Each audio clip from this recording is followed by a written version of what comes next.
Hello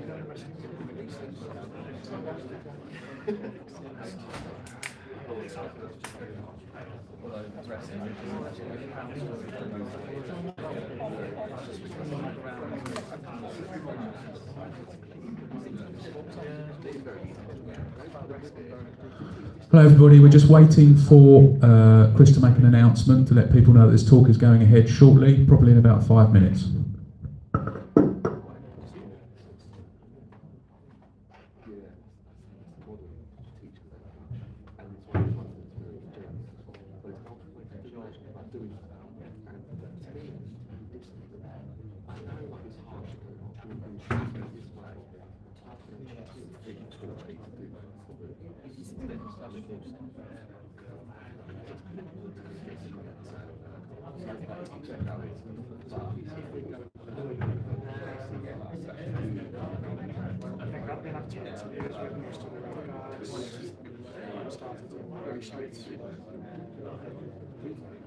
When I did my degree, I took a dissertation. Dissertation for a major which was journalism. I also do it together.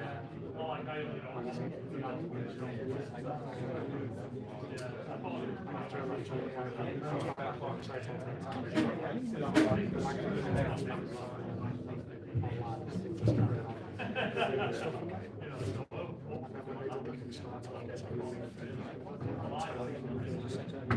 it took me 10 minutes to the child.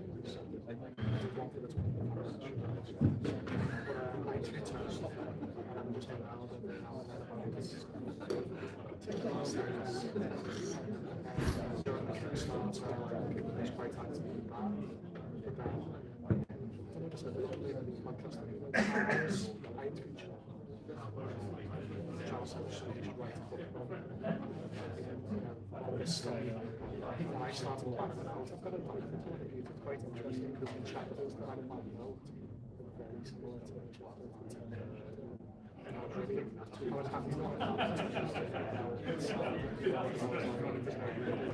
Because whatever I did, it's the same as something and Jane was going to say, professional academic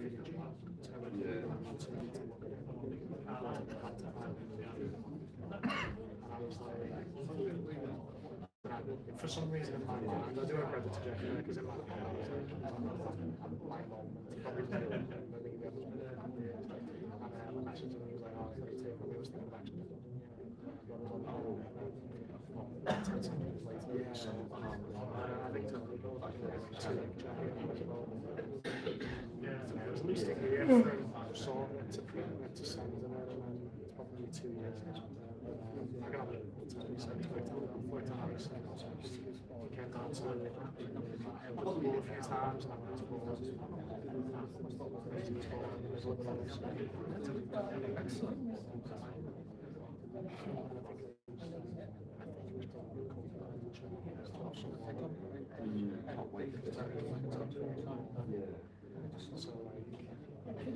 Charles, I think I'm one of them, Charles, when I was so Charles is not on this video, or I'll change it to what's and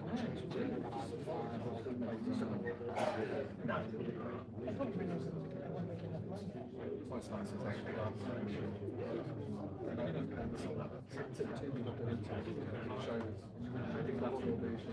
yeah, I think it was very good for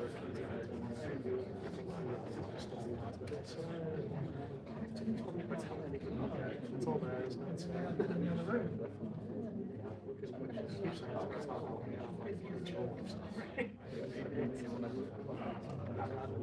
He doesn't get it when I say about his voice so much. That's why I was saying I can fix all this, but it's not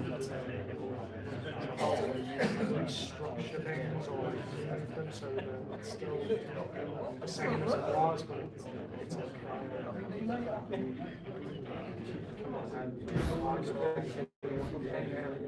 and I or him and me, so that's not the interest, that's the one that that's not correct.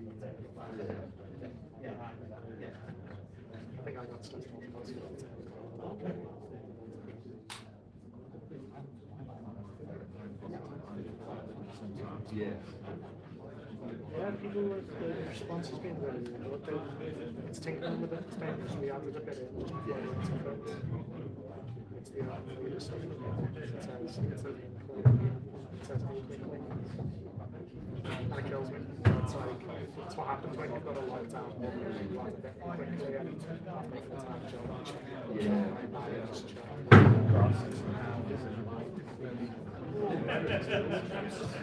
yeah, I've got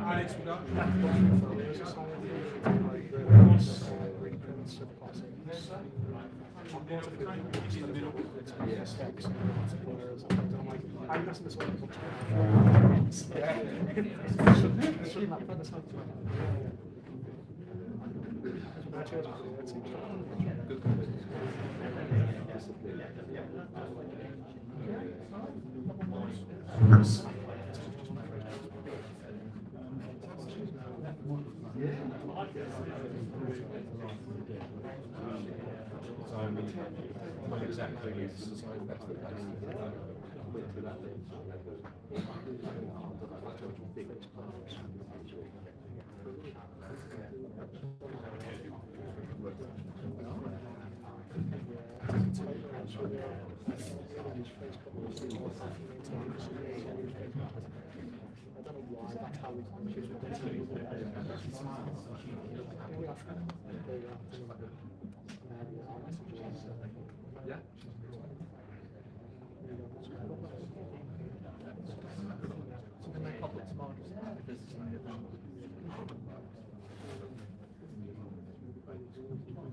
yeah.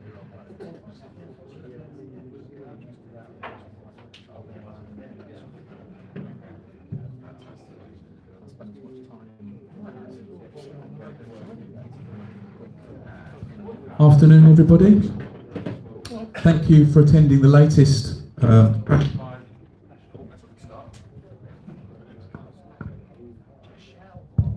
Thank you for attending the latest Crash Live talk, which, as you can see, is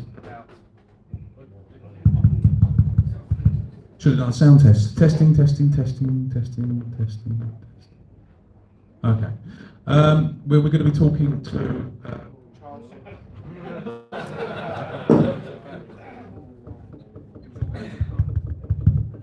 we're going to be talking to Charles, Cecil, and Tony Warriner of Revolution, ultimately, but the road to Revolution. As you know, both of these chaps had a varied career in gaming, most notably in the 80s, which is what we're going to be focusing on today. So give them a round of applause, Charles, Cecil, and Tony Warriner.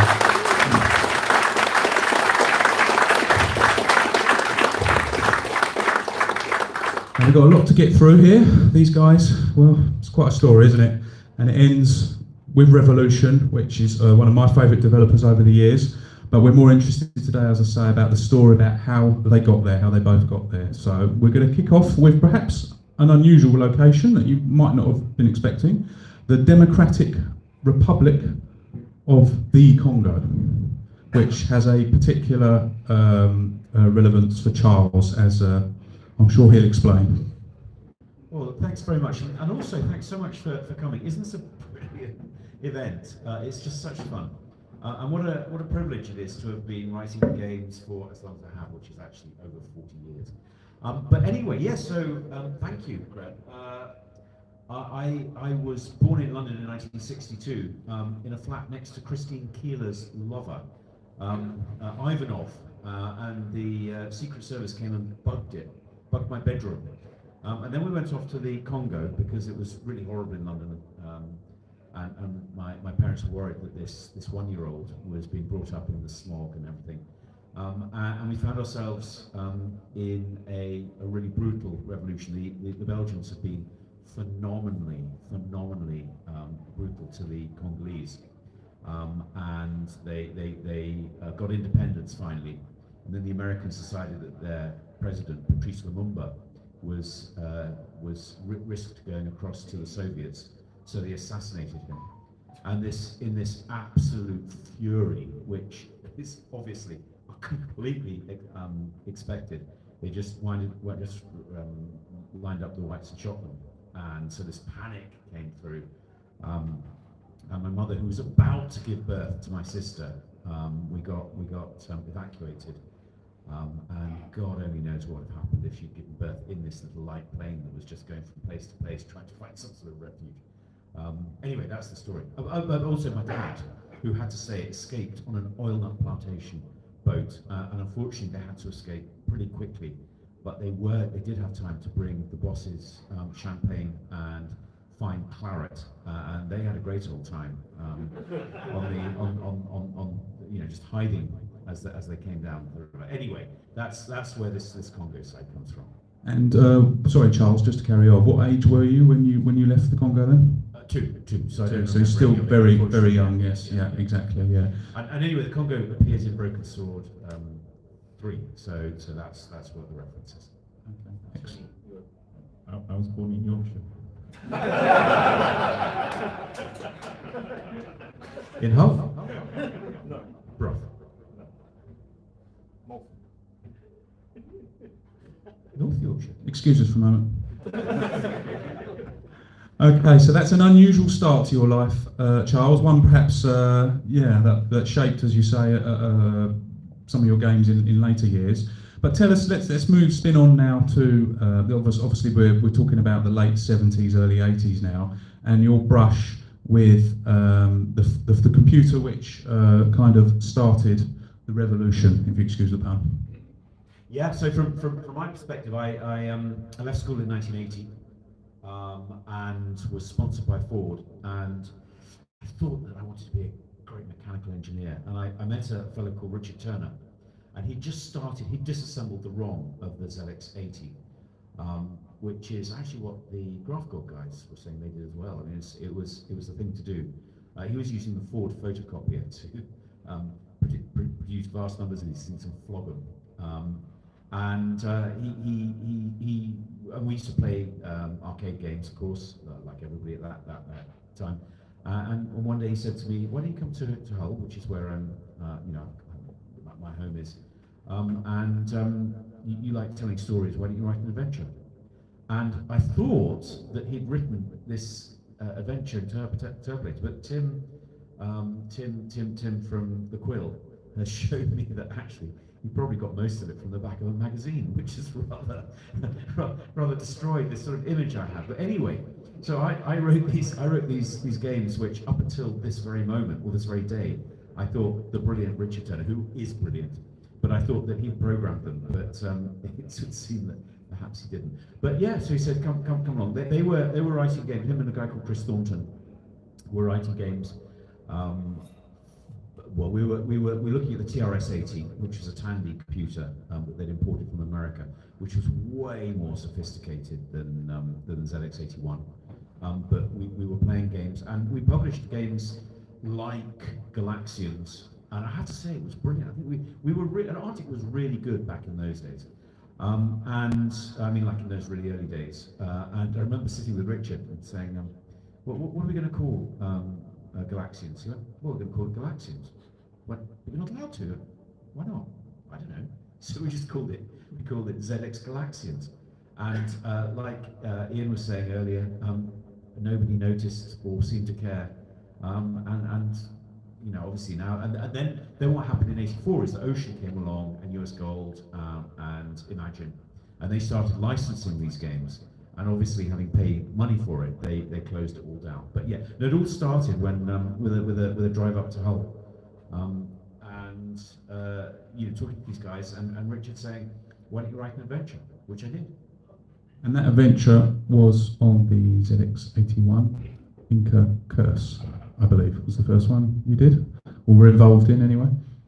Inca Curse was, and it's got loads of different bits. Basically, the original packaging was literally, I mean, you guys will remember when you had Letraset, and I went to the local station and I got a computer Letraset. It's so cheesy, and I drew a truck because the company was called Arctic. Like, what was I thinking?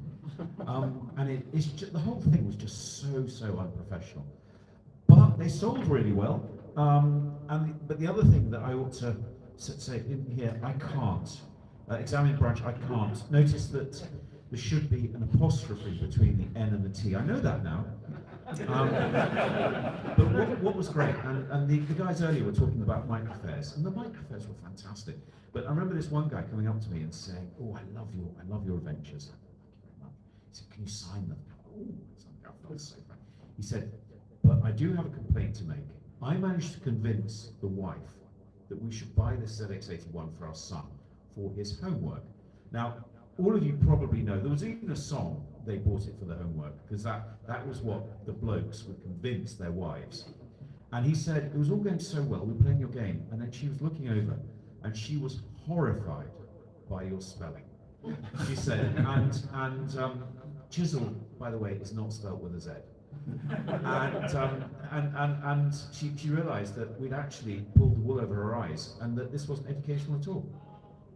And also, as you can gather from my attempt here, somewhat frustrating as well. This is the first puzzle in Inca Curse, and there's a branch which you need to continue in the game, and you try and examine it, no, it won't have that. You try and look at it, no, you can't look at it. You try and pick it up, no, you can't have that. And obviously I started to lose patience at that point. But what actually you have to do is remove the leaves from the branch to make it into a stick, and then pick up the stick. Now, You can't examine the branch. no. No, I think you just go examine the branch, didn't you? I think I tried that as well, but maybe this is the ZX81 version. Maybe you didn't have examining that. But anyway, those notoriously heavy things, leaves, which obviously prevent you from picking up branches. But yeah, once you got the stick, then you could carry on with the game. But I can imagine a lot of gamers such as myself, back in the early 80s, even getting stuck at this point. It's terrible, isn't it? It really is. But one of the things you won't remember, you won't know, but you can collect treasure at the end and take it out, and you can carry 3 bits of treasure. And you look. I mean, our intention was that you would choose the 3 that were the most valuable, dump the stuff, and then you trigger a rock, because it came straight from Indiana Jones. I think, as Ian was saying, taking some inspiration from Indiana Jones. You trigger a rock, you trigger something, and the stone ball comes, and you have 3 goes to get out, which should be easy. What we didn't realise, because we put the maximum scores, can you get whatever the score is for the 3 most valuable bits of treasure? What people worked out is that you could actually trigger, take the treasure, drop the treasure, go back and get more. And what they were doing was piling up treasure on one side and dumping it on the other. And what was fascinating about that was that right from the very beginning, people, even in this game, it was pretty crappy to be honest, but what they were doing is they were subverting the world. And I think that's fascinating, because that's, I think, at the core of why people love video games and adventures, because you subvert the world and you want the world to respond. You want to feel that you're moulding it in the way that you want it to be done. And I mean, how it didn't crash, I have no idea, but it didn't, and it allowed people to play around with the world in the way that they wanted. Yeah, and that's a good point, because if you look back at the other games we were playing at the time, they're very simplistic arcade type games, especially on the ZX81. And then you have a game where you're able to interact with it and create your own, get involved in your own world, and that, you're exactly on the head. That's why adventure games were particularly popular. But moving on from the ZX81, we were soon encompassing its follow-up, the glorious ZX Spectrum, which of course brought many more options for games creation, and the Inca Curse and its ilk and its follow-ups, Ship of Doom and Espionage Island. You were soon working on converting these to the Spectrum, or putting them on the Spectrum. Yeah, and as the talks earlier, we knew nothing about what was going on in Commodore 64 land. They were ported about 2 or 3 years later, but by then, yeah, everything had moved on. And it was crazy. We never did anything for the BBC Mind Crew. But yeah, no, they came across the Spectrum.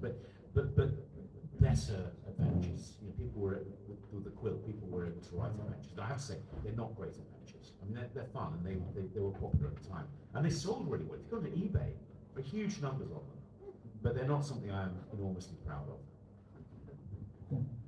As someone who later tried to teach you how to program, I'm wondering how you actually made these games, Charles. What was the process? The process, as I say, was that Richard read a magazine by the sound of things, which told him how to write an adventure parser system. I wrote it, and then I wrote everything obviously on paper, and did the maps on graph paper, of course. I mean, what you did was phenomenal, and we'll come on to that in a moment. But yeah, and then wrote it in my university holidays, and they sold really well. They sold really well. Can I just? I'm sorry, I'll be really quick because I think this is interesting. You might not, but I do. Back in the day, W. Smith's was the main retailer. You'll remember that.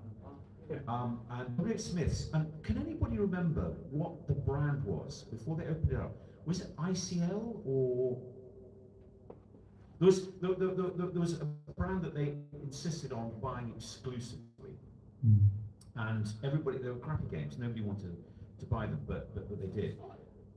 Sorry. I think it was before Scion. But you might be right. I'll look it up. Anyway, but Richard Turner, who was a brilliant businessman, in Hull one weekend, he went into W. Smith's and said, "Look, why don't you take some of our games?" And they said, "Well, we can't buy them, but if you leave them with us, then we will pay you if they sell." So we went over there and dropped all these games off. Went back to his house. An hour later, the W. Smiths phoned up again and said, "Look, they've all gone. Can you bring some more over?" And it was that decision which completely changed this massive retailer's view to how they were going to sell video games. I mean, these are really, I think, really important milestones that actually did make big changes. And of course, another milestone was that adventure games didn't actually last too long in this form anyway. They started to add graphics to them, which obviously these games haven't got. And then possibly because of the advent of adventure creation software and so forth, which made it easier to make one, so the market was a bit flooded with them. Unfortunately, the adventure ended at some point in the mid '80s, and adventure games, after what you were saying about them selling really well, they didn't really sell too well after all. So moving on from that, one of the reasons was because when we were, in the early '80s, it was very much, young adults and adults who were really excited, and the industry then got driven towards appealing to kids, and with Nintendo and everything, and that was, and also with companies like Imagine, there was a real cynicism. It was no longer about the quality; it was about the marketing and the license. And the industry, and I remember going through it, it became really, really cynical for quite some time. And I think that's the type of games that the publishers decided were going to sell. The criteria changed quite profoundly. How did your role change at Atric? I mean, you were obviously doing these adventure games early doors. How did you become more involved in the running of the company? Well, this is a fantastic transition, because to begin with, we did really well. We were W. Smiths were fantastic. They were great. I'd write a new adventure game, and I was at University of Manchester, and back in those days, the phones. You'll remember. You'd make a phone number and it'd go beep beep beep beep beep beep, and you'd have to put 5p in or 10p or whatever it was. And John Rowlands was the main buyer at W. Smiths, and I thought that he thought that we were a professional bunch, and so what I didn't want was to have to phone him up to ask him, because I wanted to flog him the next games, and I didn't want to have to go beep beep beep beep beep. So I'd walk into and find a modern phone box where you could actually put the money in first. And I'd phone him up and go, "Hi, John, this is Charles Cecil from Arctic Computing." Go, "Oh, hi." Hi. I said, "We've got a new adventure game." "Oh, right. What's it like?" "You went like the last one." "Oh, great." "Send us 5,000. "Okay, John. 5,000. I mean, I think we were selling them at retail at £5, so we're probably selling them to him for £4. And it then involved me, and these things took me like just a few weeks to write part-time in the holidays.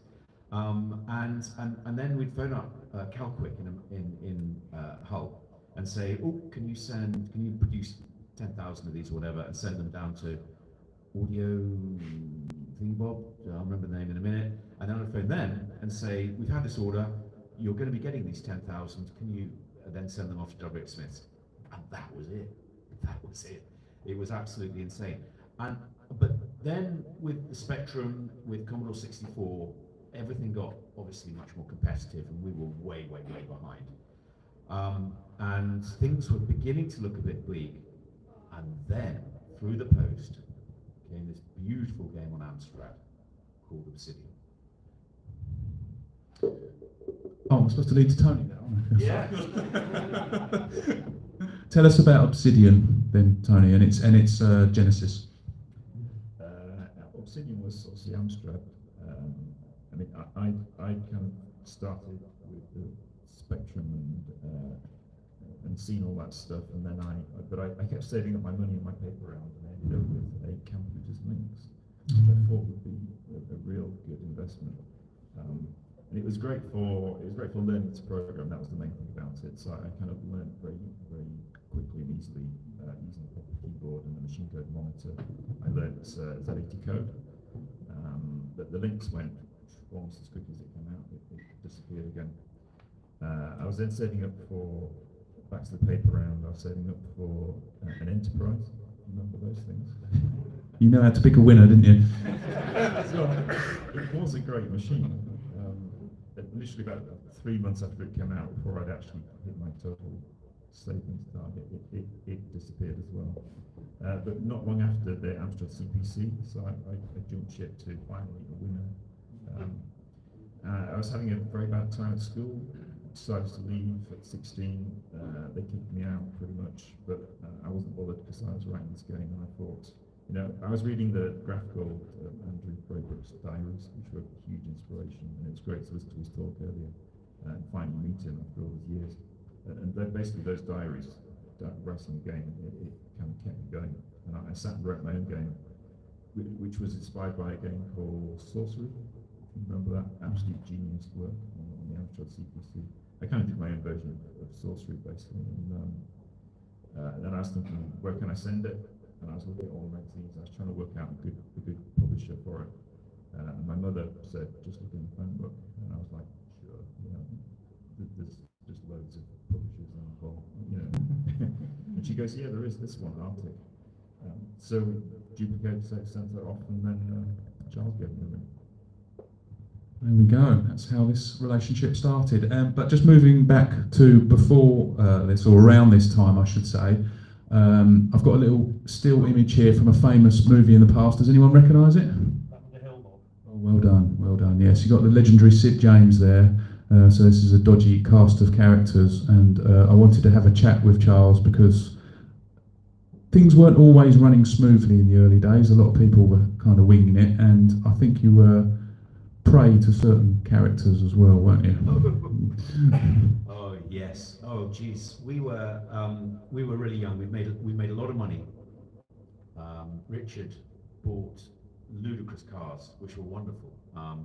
But I mean, I guess we were like, you know, just kids. But we were surrounded by the most awful people. The most honest of them was a guy called Simon Screet, who went to jail for he was our solicitor. Honestly, he was the best. He got caught. Our accountant, oh my God, I better not even mention his name. But to give you an idea of what it was like, we decided we were going to be very grown up and have some pension fund for the office. And we had a meeting, and Richard wasn't there, but the bank manager was there, and the accountant, and this guy, I'll just mention his Christian name, Chris, leant over and said, Charles, we need Richard's signature, he's not here, can you sign? And I said, no.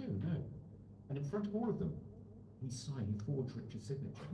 And he gave it back, and the pension fund guy took it. And I mean, that was the sort of level.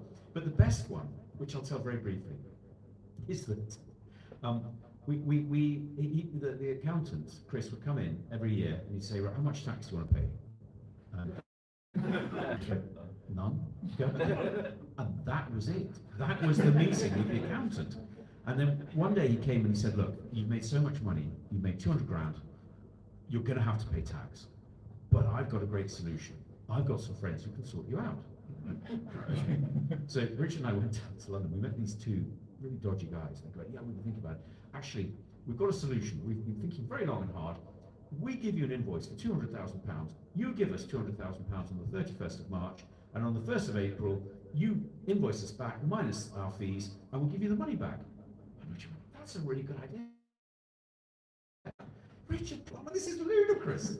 And we were just surrounded. There was another guy who would only ever meet us at strip clubs. And it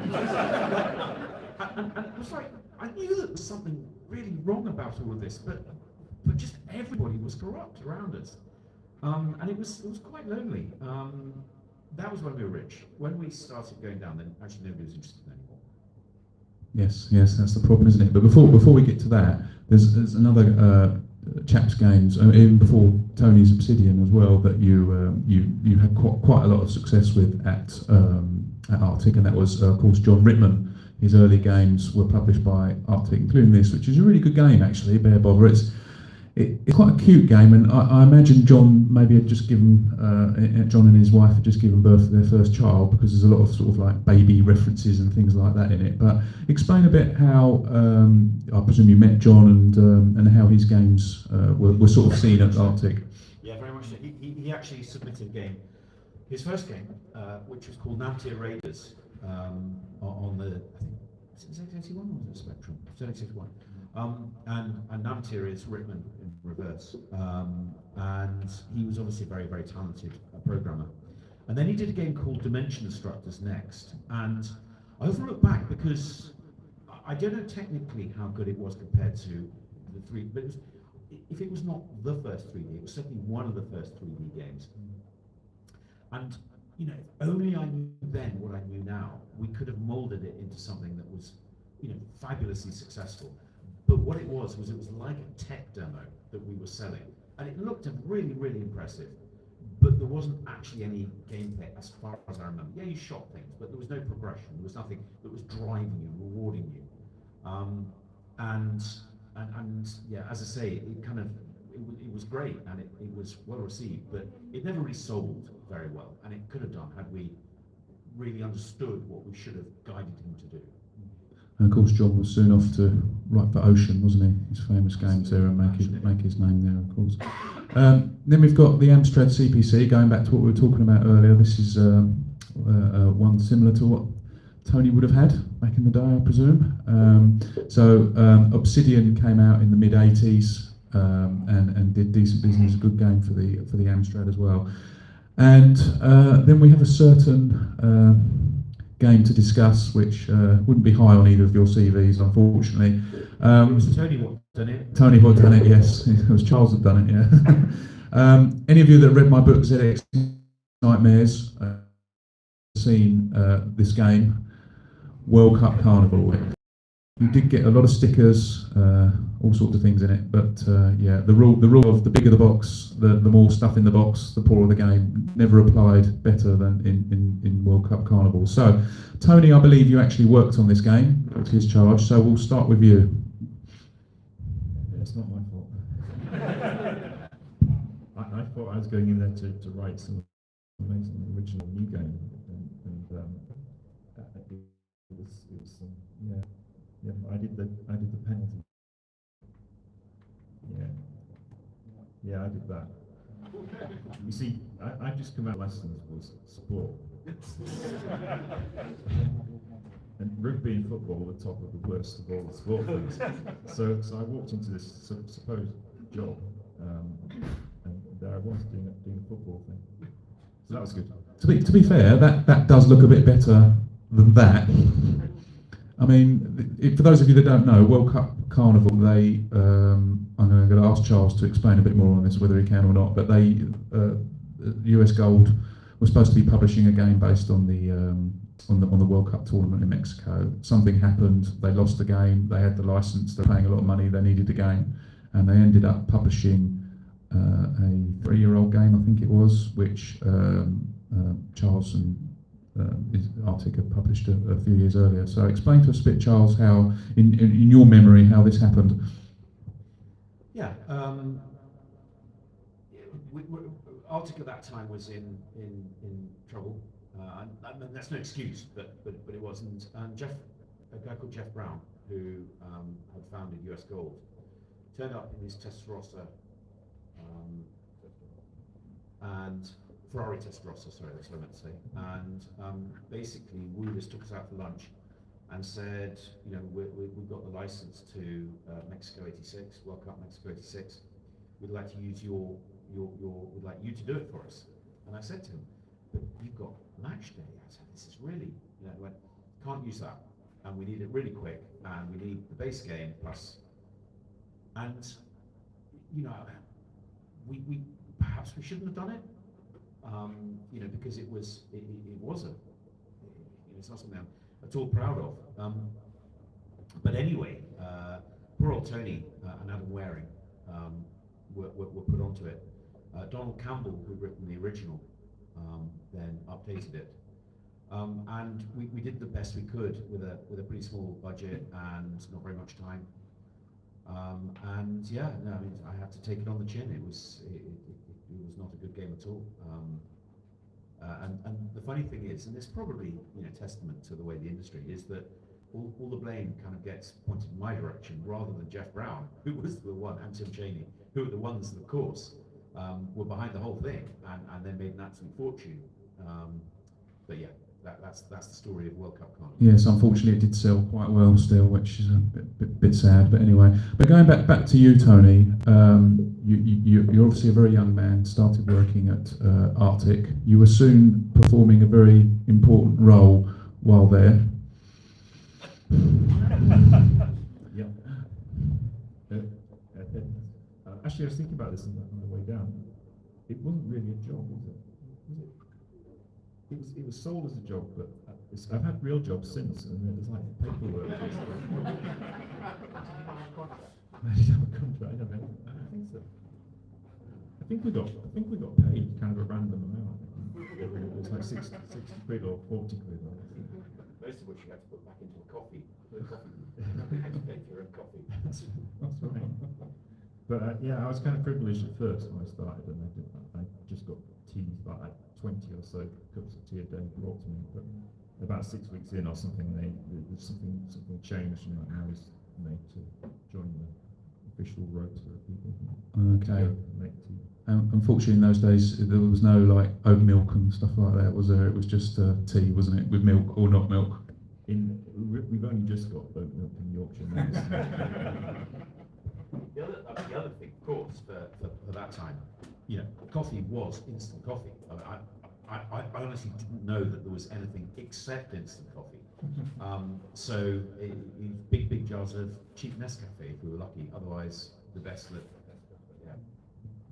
Okay, going back to you, Tony. Here's a game you wrote. Now, I don't think this was published by Atric, so I assume we're getting close to the fallout of Atric and the end of Atric, which we'll obviously speak to you both about in a sec. But this is a little budget game. I don't know if anyone else remembers it. I remember it. I think it was published by Firebird in the end, called Ultima Ratio. And actually, this is was it your first Spectrum game, or had you done something else? I can't remember. Well, Adam and I wrote this sort of together somehow or another. I can't really remember how we did it, but we produced 2 versions. So I was more the Amstrad version. Mm-hmm. We kind of shared the inner guts of the thing. We shared the programming somehow. I don't know how. So Adam did the spec side bit. So that was him. I probably drew all the graphics. I'm not sure. So it's a really nice little shooter. Perfect. It's not terrible. It's not that bad. Perfectly suitable for $1.99. But what I was intrigued with, because you've always, since this sort of time, infused a lot of humour in your games, and one of the ways we always had a bit of interest in playing games back then was in the high score tables and the sort of information that people put. Some people put jokes, some people do something really weird, like put their own names. But this one here, we've got a top 10, and it's data on Brandes Burton. Now, Brandes Burton sounds like some sort of suburb of New York or something, but actually it's in Yorkshire, isn't it? Or East Riding of Yorkshire. Brandes Burton. It's just some village. Yeah. It's Okay. east of Hull. So why are we looking at agricultural and government information for this place? I think that's an elite planet, isn't it? Yeah. It's based on elite. Okay, yeah. So Sort of a feudal planet. would that have been you or Adam then, as it's in the Spectrum version? It Your name's at the bottom. depends if the Amstrad one's the same. But we did that because we thought it was funny. But also I think we did lots of things where if you put your own name in, and there was lots of things thought, so we put our names in it, we changed it to something else. There was all sorts of things we did. Yeah. We put about as much time into the funny stuff like that as we did into the actual game. But actually, since we're going chronologically, that wasn't an Arctic game. No. But it was when we were writing. You started writing it, didn't you? But then that became a Paragon game, didn't it? No, it was meant to be. It was meant to save Arctic, wasn't it?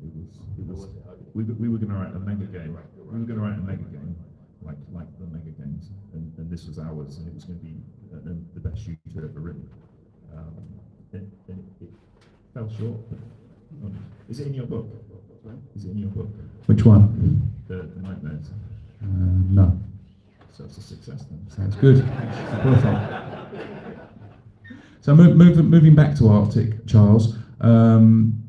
I can't remember whether you left before the end had come, but like you said, there was, as you mentioned earlier, they were struggling a little bit.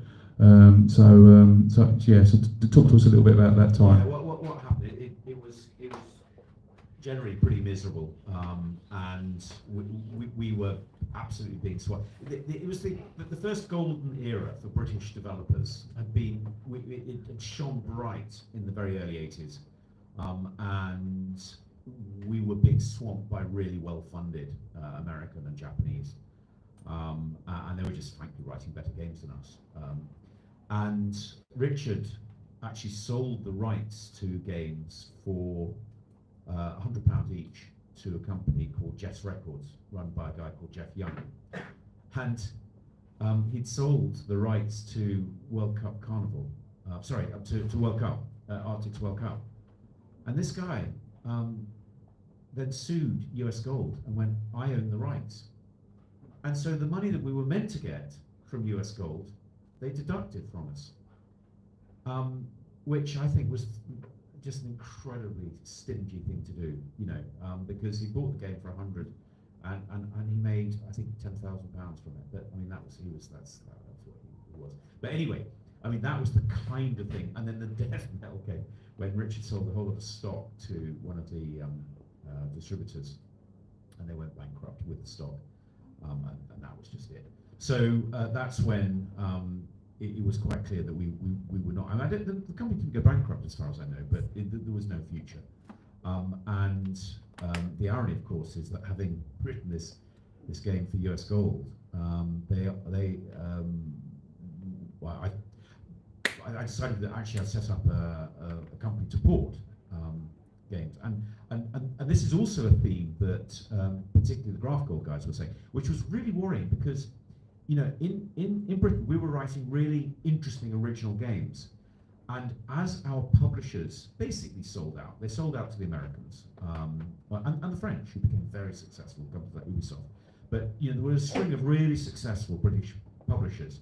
They all sold out, and as they did so, the power base moved away from the UK, and like Arctic, like Graph Gold, we moved away from writing original games to converting American games onto our platforms. And that was profoundly depressing because it basically meant that all of the value moved from the UK across to America. And I set up a game called a porting company called Paragon. And for a couple of years, Tony, bless him, was very loyal and moved down to London, as did Adam. No, we had a few people, but we were converting US Gold games, and Ace of Aces, fantastic, yeah. And we even got a that's the front. Yeah, we wouldn't have had any credit on the packaging. Yeah, Ace of Aces. That was by a guy called Chris Gray, who I really admired, and I was really jealous of him because he was writing original games that we were spending all this time. I mean, a really, really good guy, but I really hungered to do the same as him because it felt like it was impossible for us to build any value in what we were doing in doing conversions. But yeah, anyway. Were you involved in any of these games? So far we've seen Indiana Jones and the Last Crusade, Ace of Aces, we've got Saracen now. I think you did the Amstrad version of Saracen, didn't you? Yeah, I did Saracen. Yeah. Spectrum as well? I think so, yeah. Yeah, it would So- make sense. So what was this like? You know, you produced Obsidian, a good original game, Ultima Ratio, and now suddenly you're involved converting other people's work. Well, I think the idea was we would do this for a while, build ourselves up, and then do originals again. You know, we were always thinking of originals in the future, but we just needed to get a foothold again. So that's what that was. Fair enough.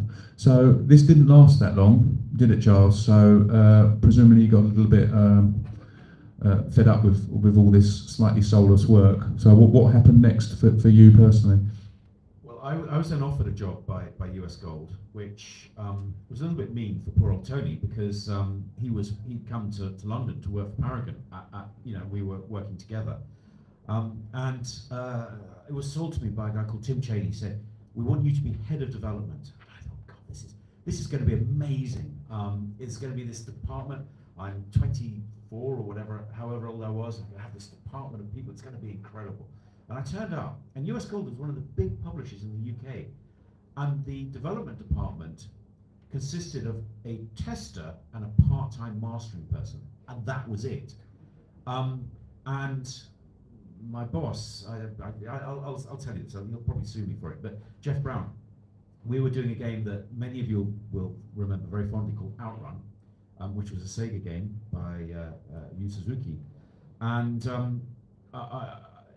obviously it was going to be the #1 Christmas hit, because it was such a great arcade game, and I think we did a pretty good job at most of the conversions, but I just didn't have the resource to test it properly.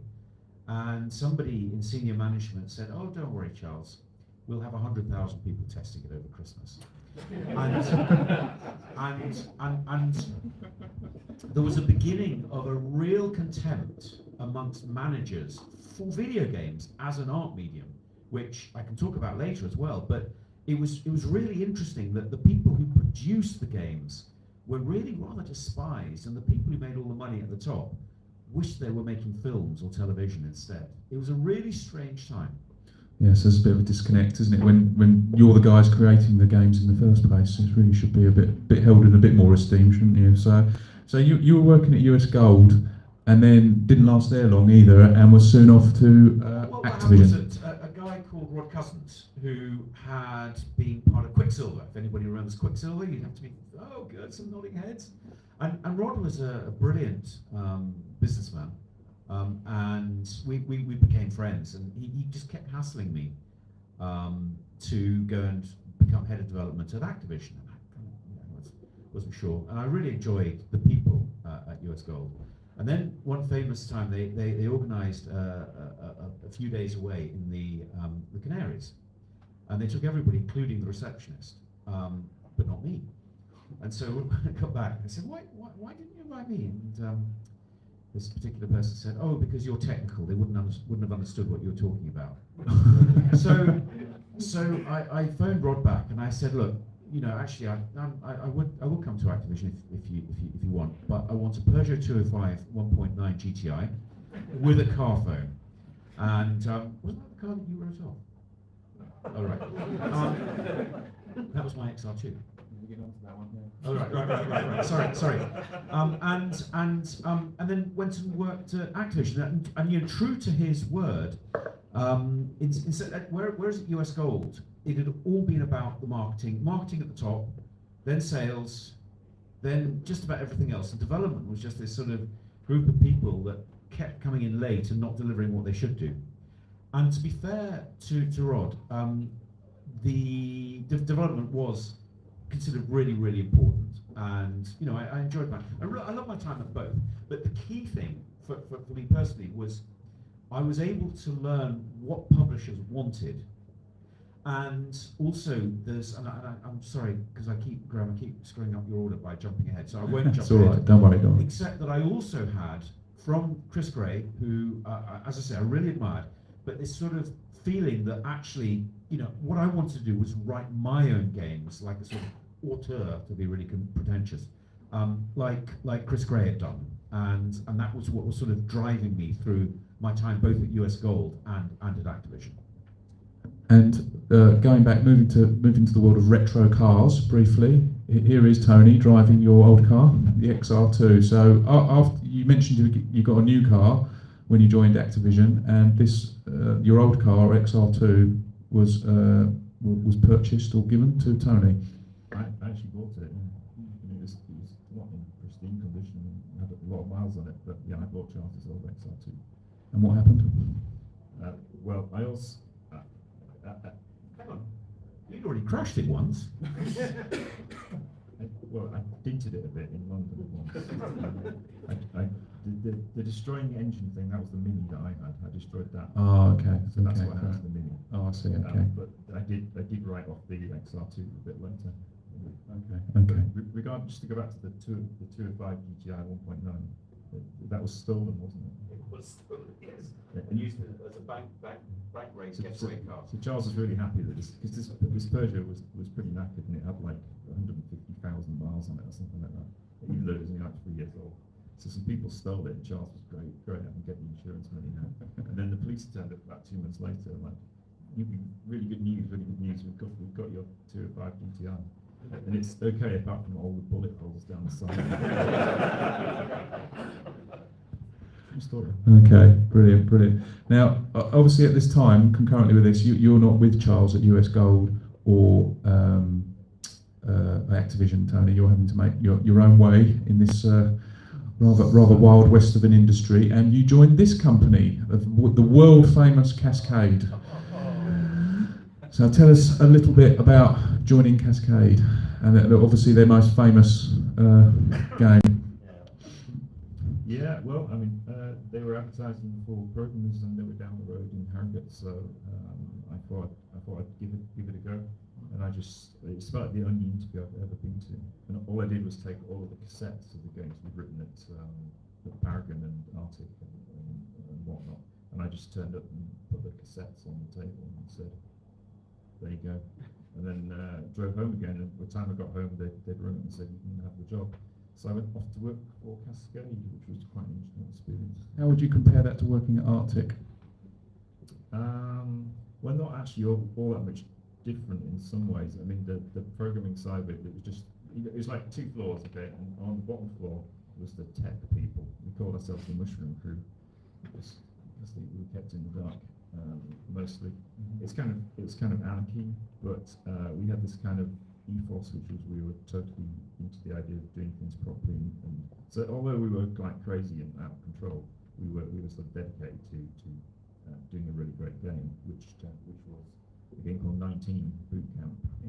Indeed. I was going to lead into this. Yeah, this is probably your finest hour at Cascade, and yeah, this is part of the little intro about the game was based on the song by Paul Harkos, or licensed the song anyway, and it was 19, yeah, Boot Camp. So there was obviously part of a planned series of games. I presume you got to go to Vietnam in the second one, but tell us a bit about Boot Camp, Tony, and its inspiration and what it was like to work on.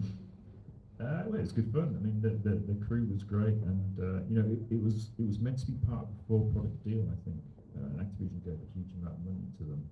I think they went off and bought a Porsche 911. The guys would come in. The people that owned Cascade, he would drive in once a week, and you'd know he was there because the Porsche would be outside. And then they would come down. You know when you see like Prince Charles and he gets taken around at the factory, and there's someone with him explaining things, and he goes, very nice. It was just like that once a week. The bosses of Cascade, he would come around and he'd look at the screens and go, very nice. Worked here long, that kind of thing. And then he'd disappear again for another week, and that was it. And then they started sacking people because they thought we were too crazy, and then it all started to fall. It just fell apart, and people went different ways. I went back to Hull with a PBS development kit, which was my deal I struck with them in order to finish this game off. So I actually finished my part, which was the other one. Yeah, I did an obstacle course game. Yeah, that one. So I went back to Hull, but I finished it on the condition that they let me keep my PDS development kit. Okay, well that's a reasonable deal. I think those kits weren't cheap, were they? So then we moved on from there. You did a game for Codemasters called Deathstalker. Your usual sense of humour here. You see that option number 5, never use, down there. So if you press that's it. That's actually, let's go back to this one. This is if you press, if you're outside London, number 1, and you get start at the beginning, finish at the end, and read the inlay. Now, I presume that is that some sort of jibe at people that live outside London, or what are you thinking there? Do you remember on Swap Shop? They'd say the telephone number everyone had to ring in the show. Mm-hmm. They'd always say 01 if you're outside London. Okay, so that was the reason.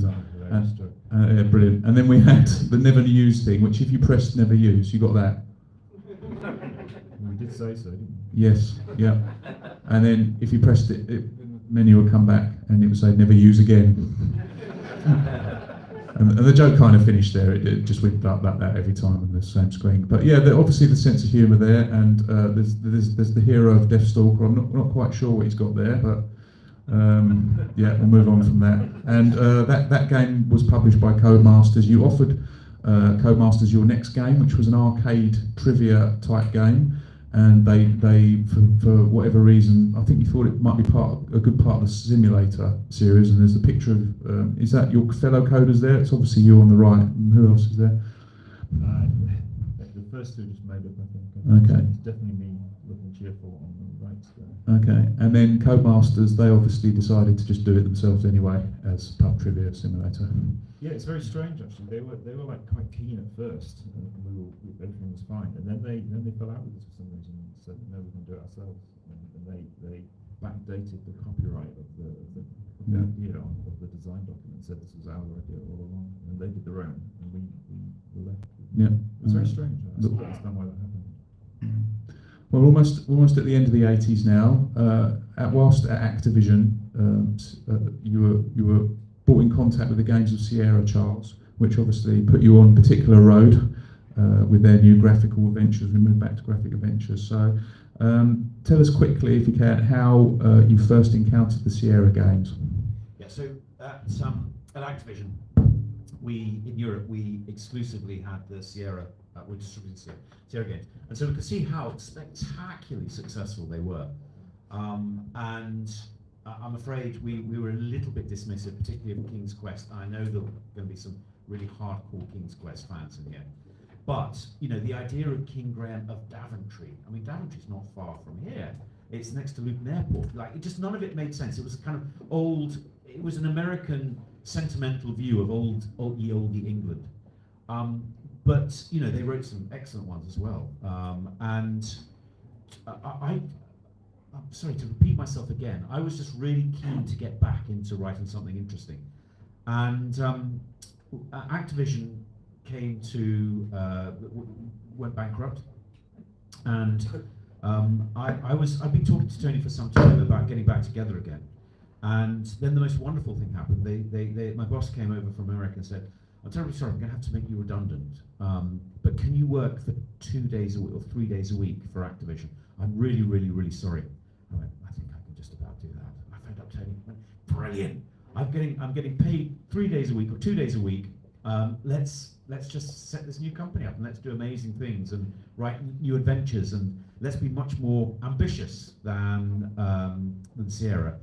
And we'd been very impressed by some games from a company called Level 9, who were moving from adventures into this idea of a real world. And we said, well, let's use this as inspiration. Let's use the graphics. And we started the company exactly the same as actually as Graph Gold. The company was originally, when we bought it off the shelf, was called Turnvale. And for anybody who played Lure of the Temptress, we named the village Turnvale after, because we thought it was a great name, but we actually changed the name to Revolution. But it was very much, that was our ambition, to write adventure games in a completely new and innovative way. And Tony, I had to say, did the hard graft. Yeah, I mean, we got together and we said, what can we do to move things on? You know, do something new, and we thought this idea of moving characters around the whole world, Lure of the Temptress style virtual theatre, we called it, and you know, that was our technical advance, and we thought we'd reinvent the adventure genre with that. Well, of course, and I think, you know, if you've grown up with the text adventures of the 80s like I did, we saw these were our games again then when these games started appearing in the 90s, and we've got you guys to thank for that, for keeping this genre alive throughout the 90s as well, and even today.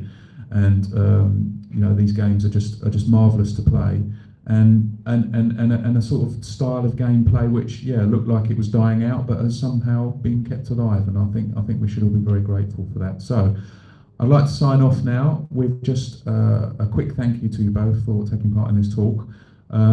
It's been a great pleasure talking to you. Thank you for all the games over the years, apart from maybe World Cup Carnival, but all the rest of them. It's been absolutely wonderful talking to you, and thanks so much for your time. This is Charles, Cecil and Tony Warriner, everybody. Thank you very much.